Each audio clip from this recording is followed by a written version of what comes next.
हाय guys, मैं हूं TN Goswami and welcome to my video lab. आज के लैब में हम DHCP सर्वर करने जा रहे हैं। मेरे पास एक विंडोज सर्वर 2003 ऑपरेटिंग सिस्टम है, जिसका शायद आईपी एड्रेस भी कॉन्फ़िगर्ड है। ओके, तो मल्टीपल आईपी एड्रेसेस यहाँ पर कॉन्फ़िगर्ड है, 10.1, 10.2, 10.3। ओके, आईपी एड्रेस इसलिए देख रहा था मैं क्योंकि DHCP सर्वर बनाते वक्त एक चीज़ ध्यान देने वाली बात यह है कि DHCP सर्वर में मैनुअल आईपी एड्रेस कॉन्फ़िगर्ड होना चाहिए। आईपी एड्रेस ऑलरेडी कॉन्फ़िगर्ड है। DHCP इंस्टॉल करने जा रहा हूँ। तो मैंने बोला इस लैब में हम DHCP installation and DHCP scope configuration देखेंगे। Start setting control panel, start setting control panel, add remove programs, add remove windows component। DHCP एक टाइप का नेटवर्क सर्विसेज में ही आएगा। DHCP सर्वर एक ऐसा सर्वर होता है जो आईपी एड्रेस डिस्ट्रीब्यूट करता है क्लाइंट्स को। बहुत सारे कंप्यूटर्स हैं तो उनको आईपी एड्रेस मैनुअल देना बहुत डिफ़िकल्ट होता है, इसलिए हम DHCP सर्वर यूज़ करते हैं, डायनेमिक होस्ट कॉन्फ़िगरेशन प्रोटोकॉल, जो आईपी एड्रेस डिस्ट्रीब्यूट करे क्लाइंट्स में। नेटवर्क सर्विसेज के डिटेल में गया मैं और DHCP सेलेक्ट करके okay next. DHCP services install हो रहे हैं।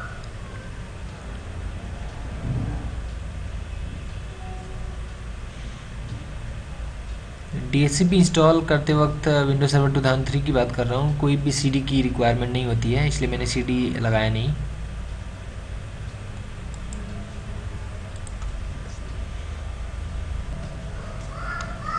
ओके, फिनिश करता हूँ मैं।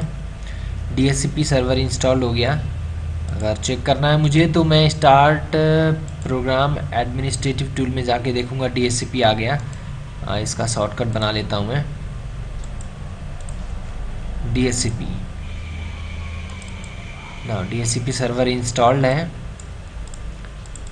DHCP सर्वर का IP एड्रेस 10.1। यहाँ पर देखिए आप, ग्रीन अप मार्क बता रहा है, ग्रीन अप एरो, ये आना चाहिए। यहाँ पर रेड या ब्लू मार्क नहीं आना चाहिए।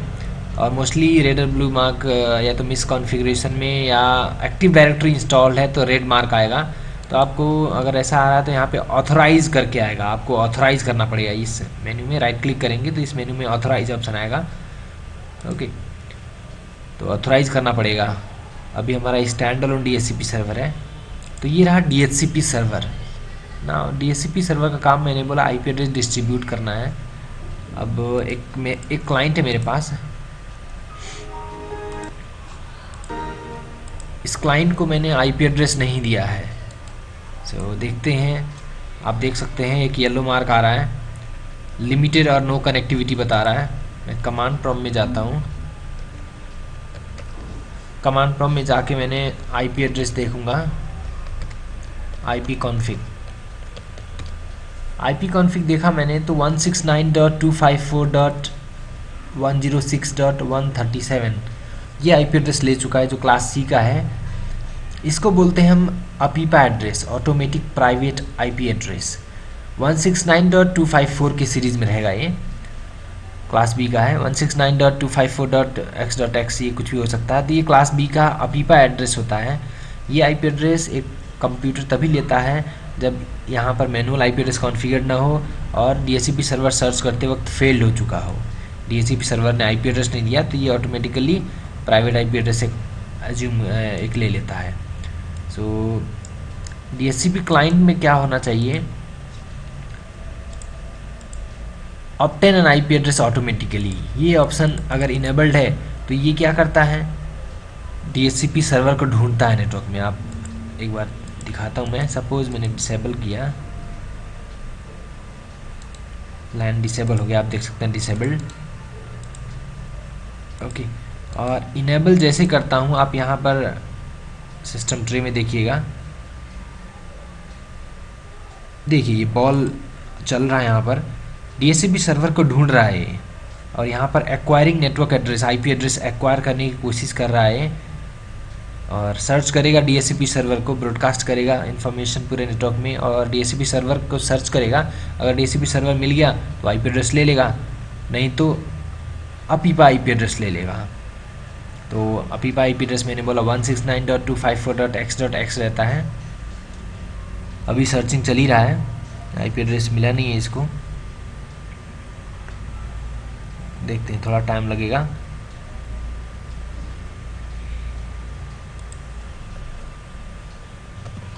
यहाँ पर देख सकते हैं आप ऑटोमेटिकली फिर आ गया कुछ देर बाद, दिस कनेक्शन हैज़ लिमिटेड और नो कनेक्टिविटी। आईपी एड्रेस ये ऑटोमेटिकली अपीपा ले लिया होगा। आप कमांड प्रॉम्प्ट में जाके देख सकते हैं, अपीपा ले लिया है, वही आईपी एड्रेस अभी भी कंटिन्यूड है। फिर एक बार ट्राई करता हूँ मैं, डिसेबल किया और इनेबल करते ही ढूंढना चालू कर देता है। जब ये आईपी एड्रेस सर्च कर रहा है तो आईपी कॉन्फिग कमांड चलाएं अगर, तो इस कंप्यूटर का आईपी एड्रेस 0000 रहेगा, मतलब कोई भी आईपी एड्रेस नहीं है। और ये हाईली ब्रॉडकास्ट करता है ताकि कोई आईपी एड्रेस मिल जाए इसे, और जैसे ही कोई आईपी एड्रेस डीएचसीपी सर्वर या अपीपा से ले लेता है तो आईपी एड्रेस दिखाएगा फिर। ओके, चलिए, तो ये रहा कॉन्सेप्ट। दूसरा चीज़, आईपी कॉन्फ़िगरेशन की तरफ चलते हैं। तो मैंने बोला डीएचसीपी सर्वर से अगर आईपी एड्रेस लेना है तो obtain N IP address automatically. अगर मैनुअली आपको आईपी एड्रेस देना है हर क्लाइंट को तो use the following IP address. यहाँ पर IP address, subnet mask, default gateway, preferred DNS server और अल्टरनेट डीएनएस सर्वर करके आप दे सकते हैं आईपी एड्रेसेस। दूसरा चीज़, एक चीज़ बोलूँगा, यहाँ पर देखिए obtain N IP address automatically जैसे कर रहा हूँ, जनरल के साथ में अल्टरनेट कॉन्फ़िगरेशन भी आ रहा है, और अगर मैनुअल आईपी एड्रेस देने जा रहा हूँ तो ये टैब गायब हो जा रहा है। अब देखते हैं ये क्या है। Obtain N IP address automatically करने से ये क्लाइंट कंप्यूटर सर्च करता है डीएचसीपी सर्वर को और आईपी एड्रेस लेता है, नहीं तो अपीपा आईपी एड्रेस ऑब्टेन कर लेता है। दूसरा चीज़, अल्टरनेट अगर डीएचसीपी सर्वर नहीं मिला तो क्या होना चाहिए, तो अल्टरनेट कॉन्फ़िगरेशन में देखिए ऑटोमेटिक प्राइवेट आईपी एड्रेस अपीपा ले रहा है। अपीपा आईपी एड्रेस मतलब 169.254 अपीपा आईपी एड्रेस होता है, बट अपीपा लेता क्यों है, क्योंकि यहाँ पे अपीपा इनेबल्ड है। मैं चाहता हूँ नहीं, अगर डीएचसीपी सर्वर से न ले तो अपीपा नहीं, मेरा डिफाइंड किया हुआ ये ले ले, एटलीस्ट ये ले ले, ताकि उसी रेंज में मेरे क्लास, मेरे लैब के रेंज में ले ले। तो ऐसे मैं डिफाइन कर सकता हूँ, राइट। तो बाय डिफ़ॉल्ट अपीपा ही रहता है, देख लेते हैं। ओके ना, अब डीएचसीपी सर्वर की तरफ चलता हूँ मैं कॉन्फ़िगरेशन करने के लिए। सो डीएचसीपी सर्वर पे राइट क्लिक किया और न्यू स्कोप, डीएचसीपी सर्वर में मैं स्कोप क्रिएट करूँगा। स्कोप आईपी एड्रेस का एक पूल रहता है जहाँ पे बहुत सारे आईपी एड्रेसेस हैं, और ये डीएचसीपी सर्वर ये आईपी एड्रेसेस क्लाइंट्स में बांटता है। तो राइट क्लिक करके न्यू किया, वेलकम स्क्रीन आया, नेक्स्ट क्लिक किया। यहाँ पर स्कोप का नाम बीपीएल स्कोप 1 जो भी हो आप डिफाइन कर सकते हैं। डिस्क्रिप्शन यहाँ पर दे सकते हैं।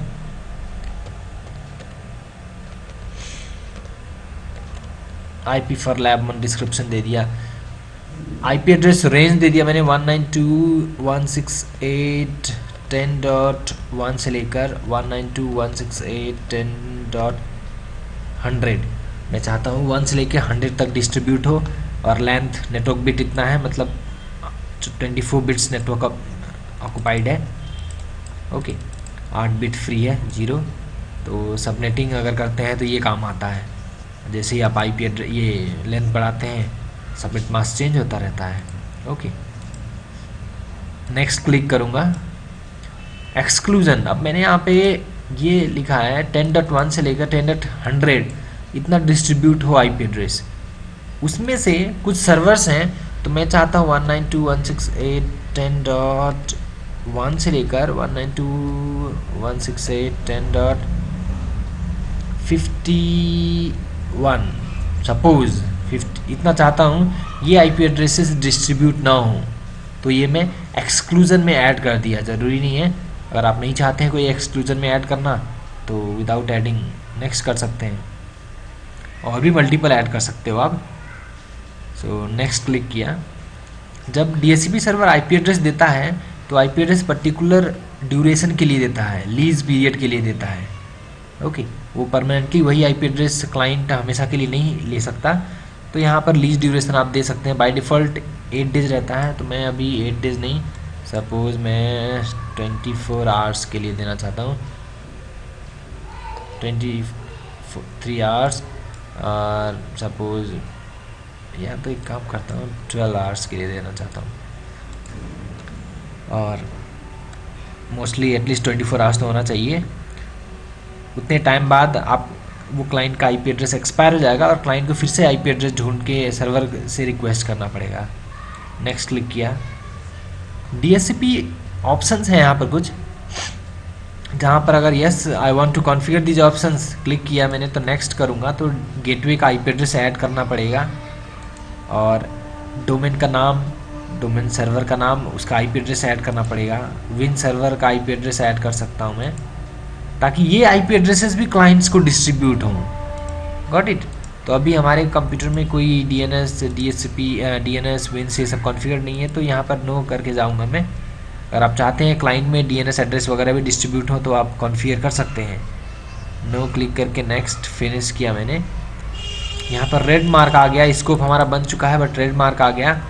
मैं इसको राइट क्लिक करके एक्टिवेट कर दूँगा, जिससे एक्टिवेट हो जाएगा और ये रेड मार्क हट जाएगा। आप देखिए प्रॉपर्ली हमारा स्कोप, जिसका नाम दिया था हमने बीपीएल स्कोप 1, और आईपी एड्रेस 10.0 नेटवर्क दिया है इसने। एड्रेस पूल में आप देख सकते हैं 10.1 से लेकर 10.100 तक डिस्ट्रीब्यूट कर रहा है, और एक्सक्लूजन रेड मार्क लिखा हुआ आ रहा है, और ये 10.1 से लेकर 10.51 तक एक्सक्लूजन्स हैं। लीज़, अभी किसी को लीज़ भी मिला नहीं आईपी एड्रेस, देखता हूँ मैं एक आध बार रिफ्रेश करके। जैसे क्लाइंट कंप्यूटर आईपी एड्रेस लेते हैं तो यहाँ पे लिस्ट में आ जाता है। यहाँ पर एक ऑप्शन है रिजर्वेशन, मैं चाहता हूँ पर्टिकुलर कंप्यूटर को यही आईपी एड्रेस हमेशा मिले, रोज़ यही आईपी एड्रेस मिले, तो रिजर्व करके रख सकता हूँ। तो पहले रिजर्वेशन बाद में देखेंगे, पहले देखते हैं ये क्लाइंट कंप्यूटर अभी तो आईपी एड्रेस अपीपा ही लिया है। मैं आईपी कॉन्फ़िग स्लैश रिलीज़ करूँगा। ये आईपी एड्रेस रिलीज़ कर दिया मैंने अपीपा, और रिन्यू करने जा रहा हूँ। सो IP config slash release command चलाने से जो भी आईपी एड्रेस अपीपा या डीएचसीपी सर्वर से लिया है इसने, ये रिलीज़ हो जाता है, और फिर रिन्यू कमांड चलाने से आईपी एड्रेस रिन्यू कर लेता है, नया आईपी एड्रेस लेता है, जिसमें अगर अपीपा ऑन है तो अपीपा ऑन है, अपीपा लेगा। डीएचसीपी सर्वर डाउन है तो नहीं, तो अगर डीएचसीपी सर्वर अप है तो डीएचसीपी सर्वर का आईपी एड्रेस ले लेगा। आप देख सकते हैं 10.51 तक एक्सक्लूजन में डाला था हमने, 10.52 ले लिया इसने। देखते हैं लीज में रिफ्रेश करता हूँ, यहाँ पर आप देख सकते हैं 10.52 आईपी एड्रेस PC01 को मिला है, और एक्सपायर कब हुआ है 10/28/2012 2:19 AM। ओके, सो 12 आवर्स का हमने दिया था, अभी 2:19 हो रहा है, सो लेकर 2:19 AM तक PM हो रहा है, AM फिर एक्सपायर हो जाएगा वो। तो ऐसे करके हम यहाँ से मैनेज कर सकते हैं। इसको डिलीट कर दिया, आईपी एड्रेस रिलीज हो जाएगा। ओके, तो जैसे क्लाइंट कंप्यूटर आईपी एड्रेस लेंगे यहाँ पर लिस्ट में आ जाएगा। अब दूसरा चीज़ मैं चाहता हूँ रिजर्व करना इसको, आईपी एड्रेस हमेशा 10.99 आईपी एड्रेस हमेशा ले, तो इसका मैक एड्रेस पता होना चाहिए मुझे। सो इसका मैक एड्रेस है 0003FFCC135E। तो रिजर्वेशन में जाऊंगा, right click new reservation name कुछ भी दे सकता हूँ मैं, R1 दे दिया मैंने, और मैं चाहता हूँ ये आईपी एड्रेस उसको हमेशा मिले। ओके, सो मैक एड्रेस हमारे पास है 0003 FFCC135E। ये मैंने डिस्क्रिप्शन दे दिया है, ये रहा मैक एड्रेस। डिस्क्रिप्शन देना दे सकता हूँ, और ऐड कर लिया। ओके, अब देखता हूँ इसमें आईपी एड्रेस क्या ले रहा है। आईपी कॉन्फ़िग अभी तो वही ले रहा है, तो मैं रिलीज़ करता हूँ और रिन्यू करता हूँ, देखता हूँ कौन सा आईपी एड्रेस लेता है।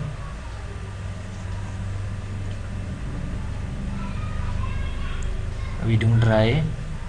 सो अगर रिजर्वेशन हमने किया है तो 10.99 R1 दिया है हमने और सब कुछ प्रॉपर दिया है तो IP एड्रेस 10.99 लेगा। देख सकते हैं आप, ले लिया ये। सो ऐसे करके हम IP एड्रेस रिजर्व भी कर सकते हैं। ओके, सो हमने इस लैब में DHCP सर्वर इंस्टॉलेशन के बाद हमने स्कोप कॉन्फ़िगर करना देखा और रिजर्वेशन करना भी देख लिया। क्लाइंट साइड में भी हमने IP address, automatic private IP address, अपीपा IP address कैसे ले रहा है और DHCP सर्वर से IP एड्रेस कैसे ले रहा है, रिलीज़ रिन्यू कमांड चलाना देखा। Okay, thank you very much.